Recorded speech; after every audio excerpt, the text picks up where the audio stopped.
Terdapat opini yang mengatakan bahwa hanya uanglah yang membuat orang kaya menjadi kaya. Tentu saja bukan seperti itu, bukan hanya uang yang membuat orang kaya menjadi kaya walaupun tampaknya seperti itu. Faktanya, mental yang baiklah yang menjadikan orang menjadi kaya. Terdapat perbedaan yang besar antara mental orang kaya dengan mental orang yang biasa saja atau miskin yang pastinya banyak yang tidak menyadari itu.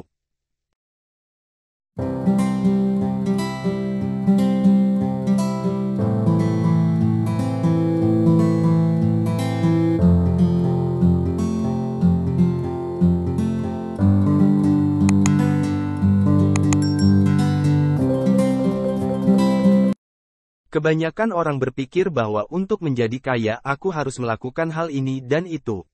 Namun mereka tidak pernah terpikir untuk merubah mental mereka yang sebenarnya menjadikan mereka tetap miskin walaupun sudah bekerja begitu keras.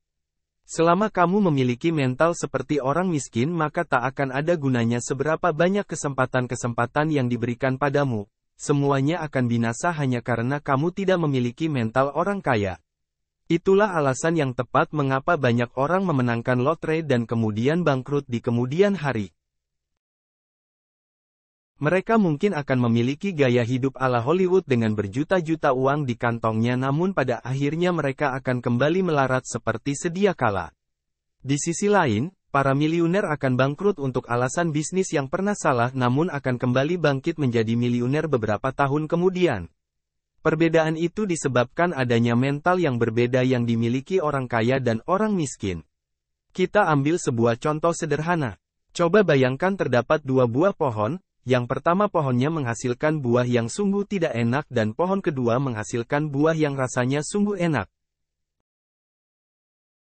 Bagaimana sebenarnya cara berpikir orang kaya? Dalam kasus ini kebanyakan orang hanya fokus pada buahnya saja. Padahal seharusnya mereka fokus pada bibit karena buah hanyalah hasil dari bibit itu sendiri. Buah akan terasa tidak enak bila memang bibitnya kurang bagus. Di sini bibitlah yang diibaratkan sebagai mental seseorang. Mari kita bayangkan lagi contoh lainnya yang membedakan mental orang kaya dengan mental orang miskin yang sangat jauh berbeda. Mental kaya lebih memilih untuk dibayar berdasarkan hasil sedangkan mental miskin lebih memilih dibayar berdasarkan waktu yang telah terpakai. Mungkin banyak yang mengatakan bahwa aku pantas dibayar lebih karena aku telah bergelar master dari universitas-universitas tertentu. Dia berpikir bahwa dia harusnya dibayar karena sudah menghabiskan banyak waktu untuk mendapatkan gelar tersebut. Sebaliknya, mental orang kaya akan berpikir bahwa orang tidak akan peduli seberapa tinggi sekolahku. Tidak ada yang peduli seberapa banyak aku telah menghabiskan waktu untuk mendapatkan gelar itu. Hal yang terpenting adalah hasil akhir. Mental kaya memiliki uang yang bekerja keras untuk mereka sedangkan mental miskin bekerja keras untuk uang. Kebanyakan orang mencoba menemukan pekerjaan dengan gaji yang baik. Mereka bekerja keras untuk dapat dipromosikan dan dengan demikian mereka memperoleh gaji yang lebih tinggi. Dengan gaji lebih tinggi otomatis gaya hidup pun semakin tinggi.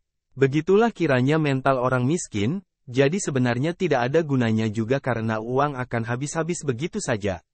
Jika mereka pikir gaji itu tidak cukup maka mereka rela bekerja lebih lagi untuk menghasilkan tambahan uang. Tidak ada yang salah dengan mental tersebut, namun dengan cara ini kamu tidak akan menjadi multimiliuner terlepas sekeras apa kamu bekerja bahkan bila kamu dibayar ratusan ribu atau juta per jamnya. Kamu tidak akan menjadi multimiliuner karena waktumu terbatas.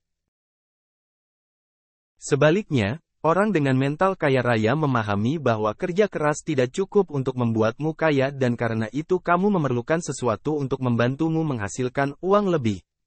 Coba tebak apa itu? Tentu saja uangmu sendiri. Orang bermental miskin melihat uang sebagai sesuatu yang mereka bisa pakai untuk membeli sesuatu yang mereka inginkan sedangkan orang bermental kaya memiliki sudut pandang yang berbeda akan uang. Orang bermental kaya memandang uang sebagai bibit yang dapat ditanamkan untuk menghasilkan uang yang lebih banyak lagi. Tentu saja awalnya semua orang harus bekerja keras untuk itu namun yang membedakan adalah orang bermental kaya mengalami proses itu hanya secara temporer namun bagi orang bermental miskin hal tersebut menjadi permanen. Orang bermental kaya memahami bahwa kamu harus bekerja keras hingga uangmu bekerja cukup keras untuk menggantikan posisimu. Mereka paham bahwa semakin uangmu bekerja untukmu semakin sedikit kamu perlu bekerja dan waktu yang tadinya terpakai bisa digunakan untuk hal yang positif ataupun hobi yang kamu senangi. Orang bermental kaya akan terus-menerus belajar dan bertumbuh sedangkan orang bermental miskin berpikir bahwa mereka sudah tahu semuanya. Jadi tidak heran bila mereka tidak suka mencari tahu hal atau membaca buku yang membuat mereka terus bertumbuh. Salah satu buku yang bagus tentang uang adalah Rich Dad Poor Dad oleh Robert Kiyosaki. Buku ini salah satu buku favoritku yang mengajarkan pemahaman dasar akan uang yang selama ini dipandang berbeda oleh kebanyakan orang. Bagi orang bermental miskin pasti dia akan memandang membaca buku tersebut hanya akan membuang waktu mereka atau lebih parahnya membeli buku tersebut hanya membuang uang mereka. Karena kembali lagi mereka merasa sudah memahami semuanya padahal faktanya tidak. Sebaliknya, orang dengan mental kaya akan memahami bahwa membaca buku-buku bagus seperti itu akan menambah ilmu pengetahuan yang tidak bisa dicuri orang lain dari dirinya. Ilmu itu akan bisa dipakai kembali nantinya untuk menghasilkan uang. Karena itulah orang kaya terus menjadi kaya karena mereka terus memperbaharui pengetahuan yang ada pada dirinya dan merasa haus akan ilmu-ilmu baru sedangkan orang bermental miskin merasa sudah tahu segalanya dan tak perlu lagi belajar. Inilah beberapa perbedaan mental antara orang kaya dan orang miskin dan tentu saja masih banyak lagi namun semuanya pada dasarnya sama saja. Jadi, jika kamu ingin menjadi orang kaya maka perbaharui dulu mentalmu dan cara berpikirmu dan semoga saja dengan itu jalan kebaikan menyambutmu. Bagaimana menurutmu? Apakah ada tambahan dari yang sudah dijelaskan di atas? Silahkan tulis komentarmu di bawah ini ya.